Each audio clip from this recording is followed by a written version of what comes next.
নমস্কার বন্ধুরা, আজকের ভিডিওতে আপনাদের সবাইকে জানাই অনেক অনেক স্বাগত।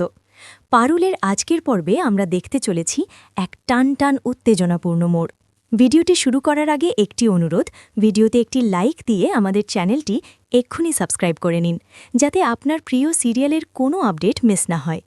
গল্পের শুরুতেই দেখা যায় সংযুক্তার জালিয়াতির প্রমাণ হাতে পেতে মরিয়া হয়ে উঠেছে পারুল, রায়ান আর অনিরুদ্ধ।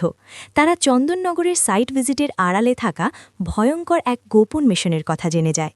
অনিরুদ্ধ লক্ষ্য করে সংযুক্তা হাতে যে হীরের আংটিটি পরে আছে সেটি আসলে মুঘল সম্রাটদের আমলের এবং এর দাম প্রায় ৫ কোটি টাকা। পারুল এটা শুনে রীতিমতো অবাক হয়ে যায় এবং বুঝতে পারে পিওর লাইফ থেকে কত বড় অঙ্কের টাকা আত্মসাৎ করেছে সংযুক্তা। অনিরুদ্ধ স্পষ্ট জানিয়ে দেয় সংযুক্তার কালোবাজারি ধরার একমাত্র পথ হল অফিসের অ্যাকাউন্টস চেক করা। অ্যাকাউন্টের লুকানো সত্যি ফাঁস হলেই শেষ হবে সংযুক্তার সাম্রাজ্য। তবে গল্পের মজার বিষয় হল রায়ানের ভুল বোঝাবুঝি। অনিরুদ্ধ স্যারের সাথে পারুলের ঘনিষ্ঠতা দেখে রায়ানের মনে প্রবল হিংসে শুরু হয়। সেভাবে পারুল হয়তো বয়সে বড় ওই লোকটার প্রেমে পড়েছে, কিন্তু আসল ঘটনা তো অন্য।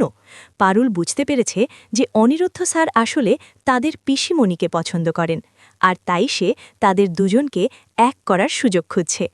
বাড়িতে পিসিমণির হাতের স্পেশাল চা খেয়ে অনিরুদ্ধ মুগ্ধ হয়ে যান।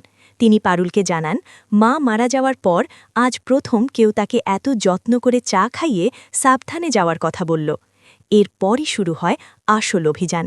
সংযুক্তা যখন চন্দননগরে কাজে ব্যস্ত, সেই সুযোগে পারুল আর অনিরুদ্ধ ঢুকে পড়ে অ্যাকাউন্টস রুমে।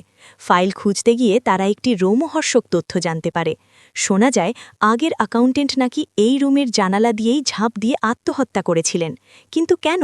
কি এমন লুকিয়েছিল ওই ফাইলে? পারুল কি পারবে